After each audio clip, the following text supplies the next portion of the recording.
May Allah awaken the people and help them to see the evil doings of Israel and the United States. This will also piss off Trump's more ideologically conservative supporters and maybe even congressional Republicans. This is going to piss congressional Republicans off a lot, including the donor class. It's also going, you know, the most angry group is going to be Zionists, because they've already been suspicious of Trump's ability to remain adamantly pro-Israel in spite of how annoying they are and the fact that they just take and take and take and never give or offer anything.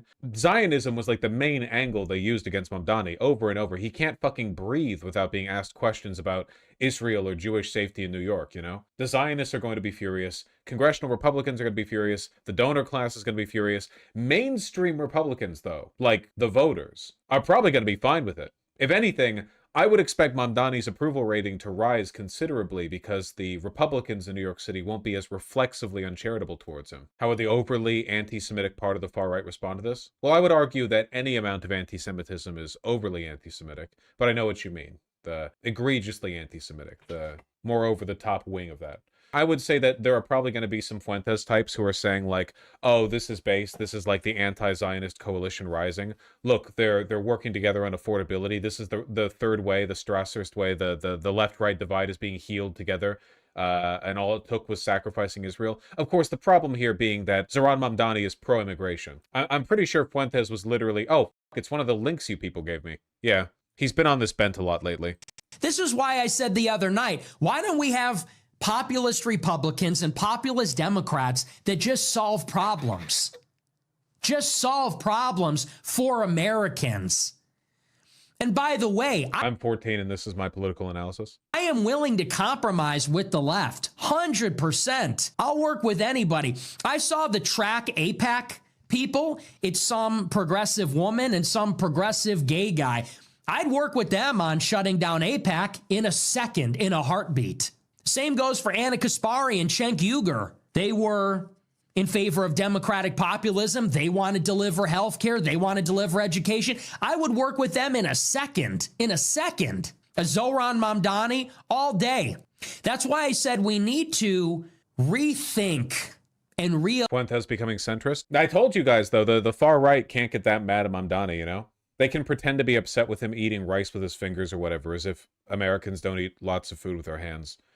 I'm in more of a position to be racist over this shit than most people because I'm like mega autistic about getting my fingers oily at a restaurant. So I usually eat, if I can, like the good double fried French fries with a fork, because I don't give a shit, you know. I've long past grown. I for a time I succumbed to peer pressure. Oh, I'll eat the greasy fries with my fingers. No more. I don't care.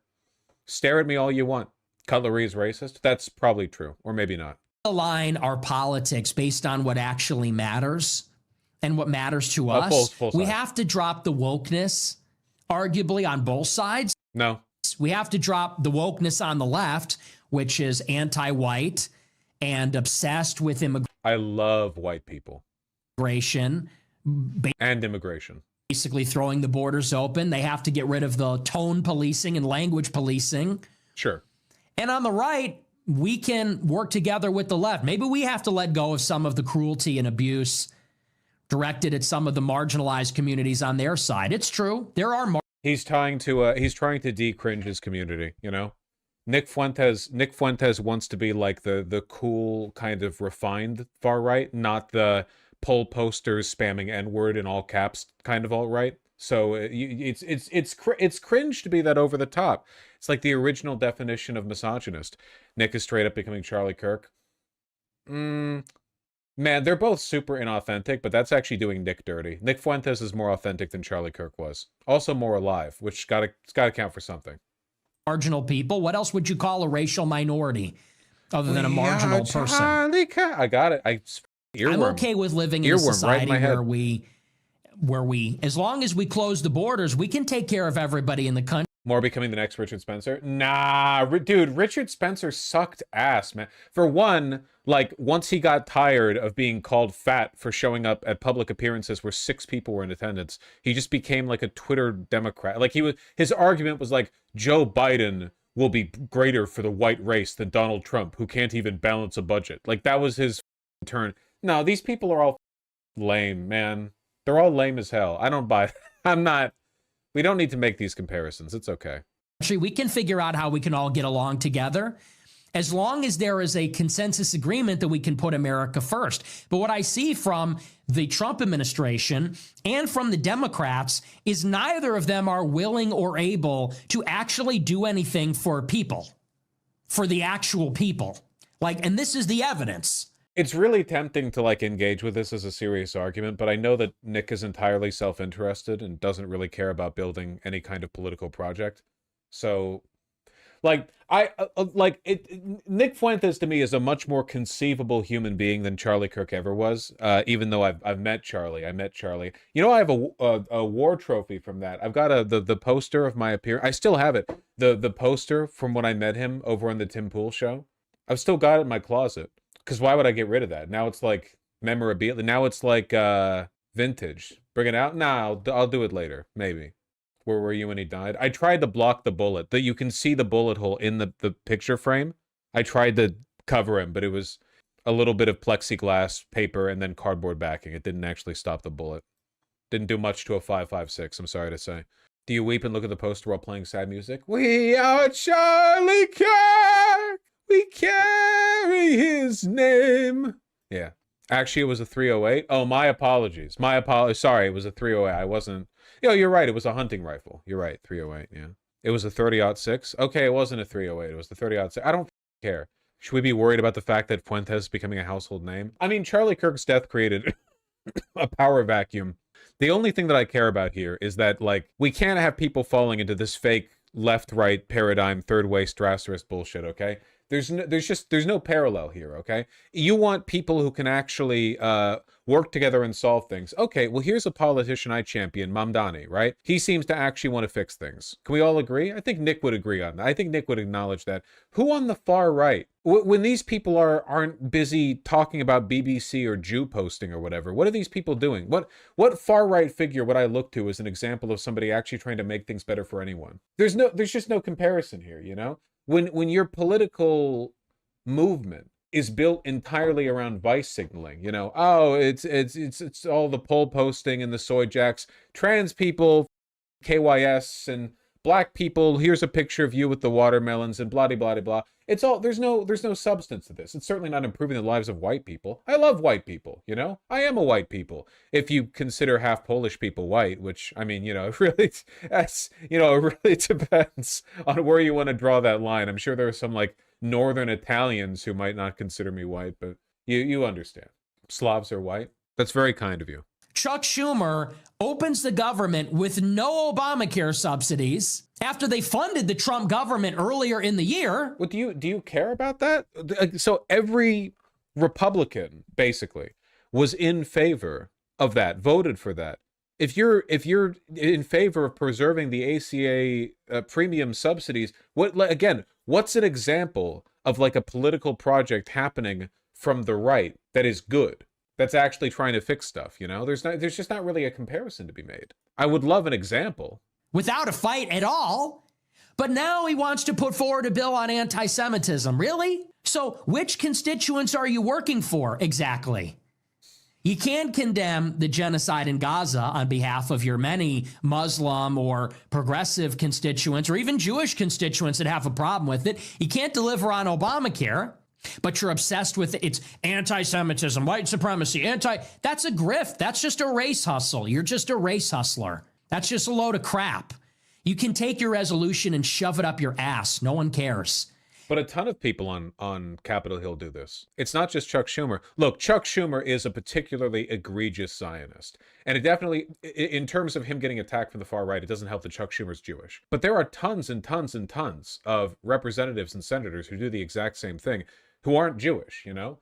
I do agree it's a kind of hustling. I don't think any of these people actually give a really about protecting Jewish people. If you defend Israel, you almost definitionally don't care about defending Jewish people. Supporting the state of Israel is antithetical to the safety of Jewish people globally, especially here in the United States, you know? You're exacerbating a whole bunch of conditions that make life much worse for them in the long run, and in the short term, too. So it is a hustle. I don't disagree with that, but it's certainly not, like, unique to Jewish people. And the same is true on the Trump administration. What are they doing? The Trump administration has deported 300,000 illegal immigrants to date. There's nothing massive about that. 10 million came here in 4 years. See, now here's where there's no getting around this, right? Like, we want to actually make things better for people. We want to improve things. What if we just got together and fixed things? Well, okay, getting rid of all these illegal immigrants isn't fixing things, you know? This isn't a priority I give a shit about. You could, like, this is the only thing. I'm not going to give up on a position that's just objectively indefensible. Or sorry, like if the argument against it is indefensible, right? He's just a vile racist. Yeah. Sure. I mean, he's self-interested, right? It's just the problem is these third position bullshit tactics never work because their base is never actually interested in doing anything for the groups of people they say they prioritize. White supremacist groups, historically and contemporarily, have not been out there helping white people. The AfD is not out there visiting white German neighborhoods and protecting them or giving them resources or working at soup kitchens or whatever else. People don't go from working in soup kitchens to working for far-right organizations.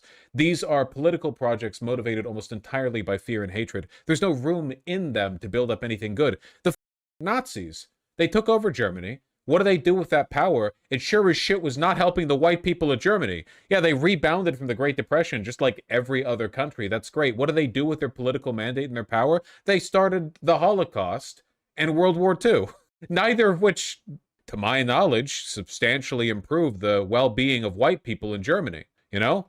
I don't think those, now, maybe in a relative sense, right, like white people suffered the least of any group in Germany. I don't think their lives got better, except for the rebounding from the Great Depression thing, which again happened all around the world. So I don't really give that one. That's not a freebie. I'm not giving them that one for free. Yeah, there's just no political project here. They deported 300,000 in a year. The Trump administration extended the corporate tax cut. No tax cut for the middle class, no infrastructure bill, no jobs, nothing. 50,000 jobs down in October. They won't even release the data. But they're subsidizing AI and eradicating regulations for AI. And if he keeps talking like this, though, he is going to end up attracting a larger normie audience. I wonder if Nick's audience is going to be... there's two forces here, right? So Charlie Kirk's death means there are lots and lots and lots of more moderate conservatives who are looking for an online voice. And Mamdani's rise to prominence means there's an example of a politician with a lot of national prestige who actually does care about helping people, you know, improving the lives of his constituents. I wonder if these two forces combined would actually push Nick more and more towards the center, you know? Like, it's really difficult to have a broad support base when the median attitude in your community is like poll posting or like happy merchant posting or whatever, you know? Eventually things end up getting kind of like there's a schism there. Cutting the corporate taxes, and they're giving contracts to little tech, all their Silicon Valley donors, policing anti-Semitism. And again, from both sides, you're getting a lot of talk. Kind of tangential, but did you see that DHS tweet where they blamed literally everything on illegal immigrants? Yeah, I mean, it is the same thing that the Nazis did with the Jews, obviously. You don't need me for that hard-hitting analysis. You can probably intuit that yourself.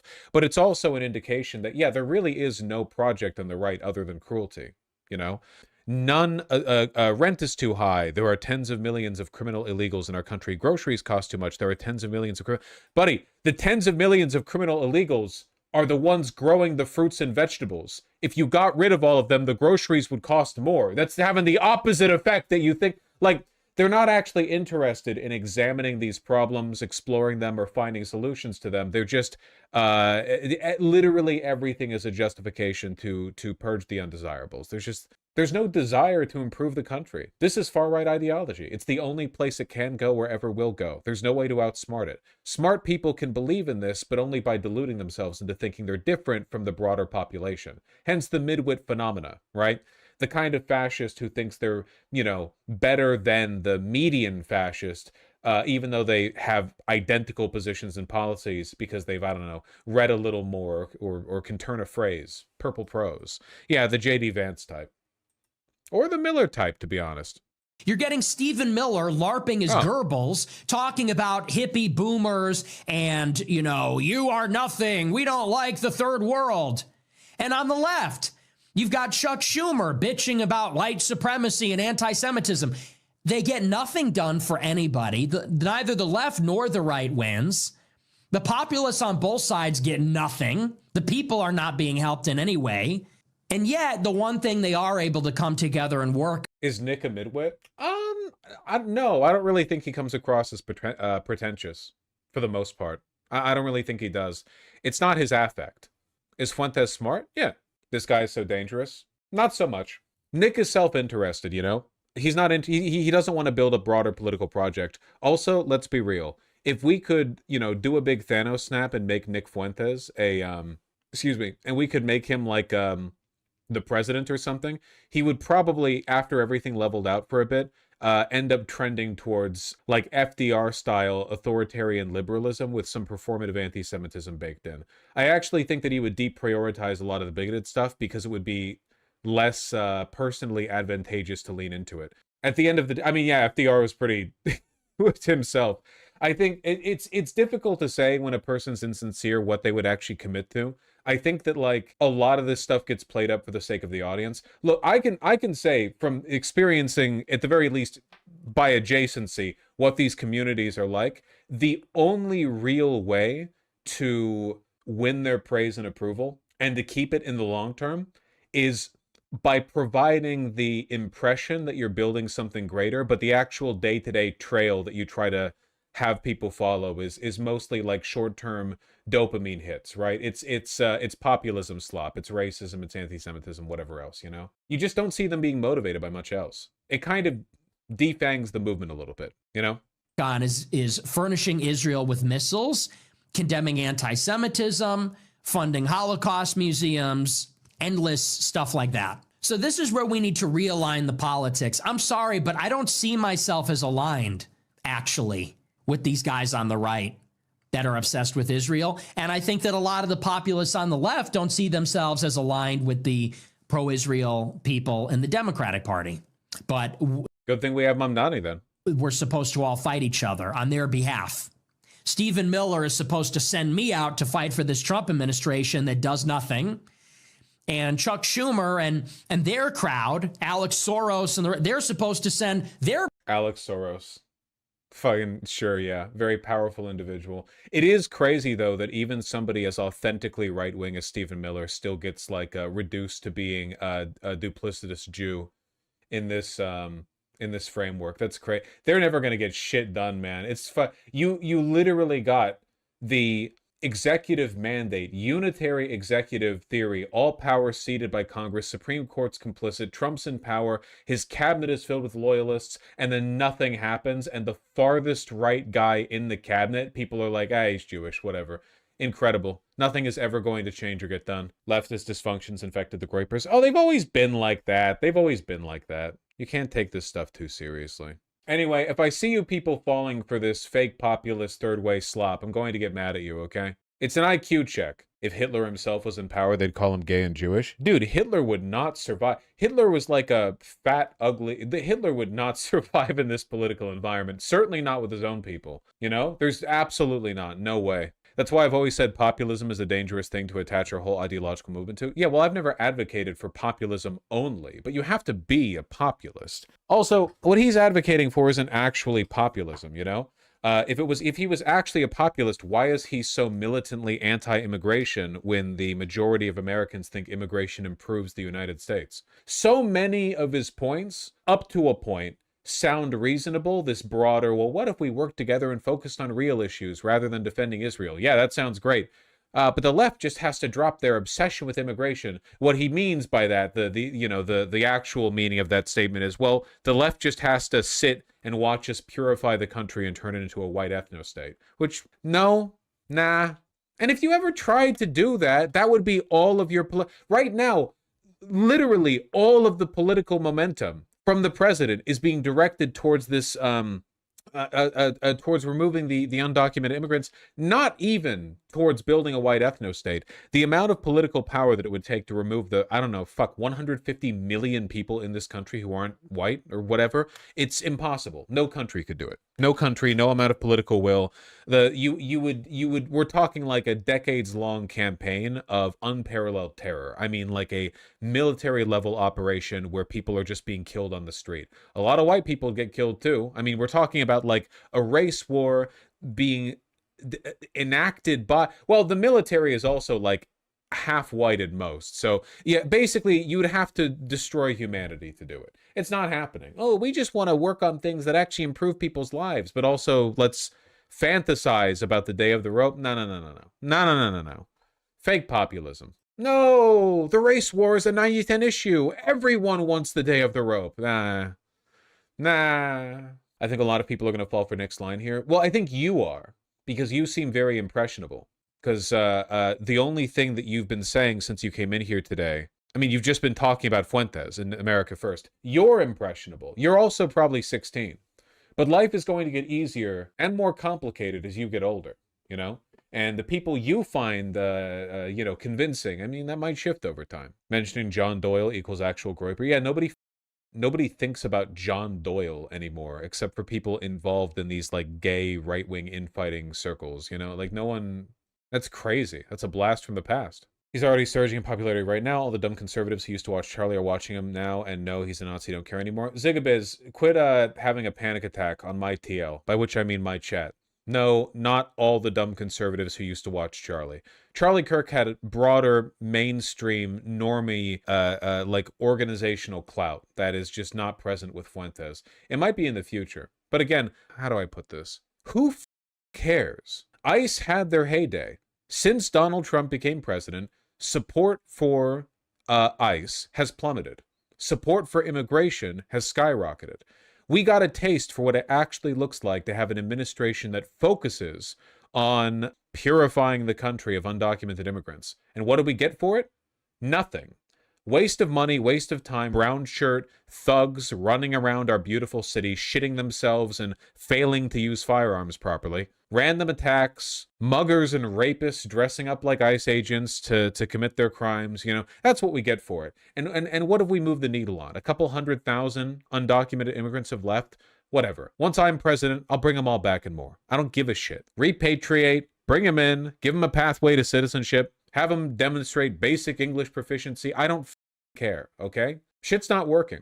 At the end of the day, even the median Republican gets along with their black or Mexican or Jewish or gay neighbor. I know it doesn't seem that way because the content that I engage with online, we're often talking about like the internet, where we're looking at like the maximally offensive or worst case scenario stuff or whatever the hell else, you know. The median Republican is just too busy with their day-to-day shit. Life's hard enough as it is, you know? Yes, people do talk in person very, very differently than they do online. I'm black and Jewish, and let me tell you, in real life, you're 100% right. Black and Jewish. Pick a struggle, buddy.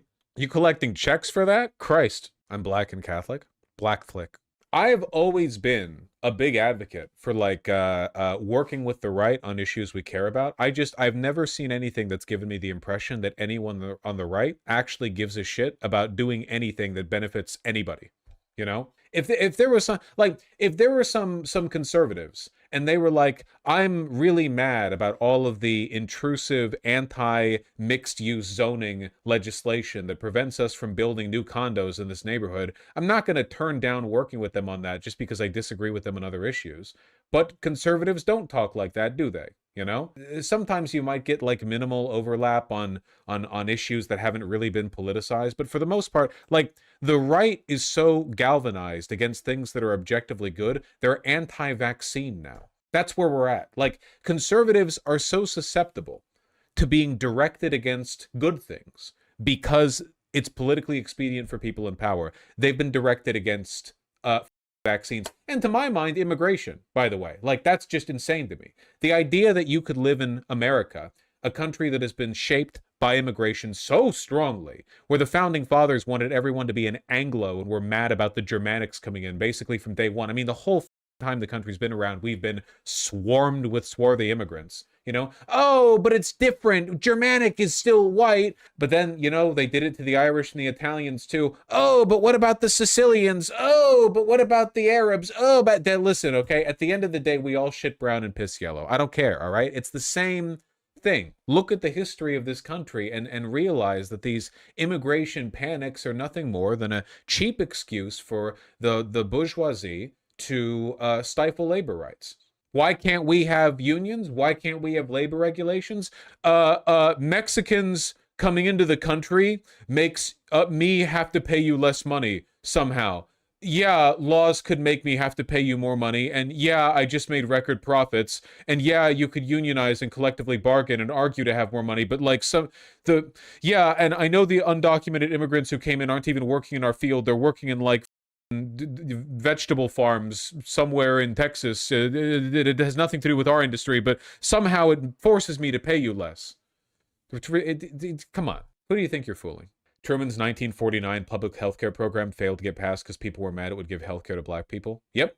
And, you know, to a large extent, the reason those ACA premium subsidies failed to pass is because they also would have benefited black people, you know? Basically, every single good thing this country has ever had or built has been chipped away at because white people were afraid that it would go to black or brown people. So you can't look at that long history of deprivation motivated by racism and go, well, what if we kept the racism but started doing good things instead?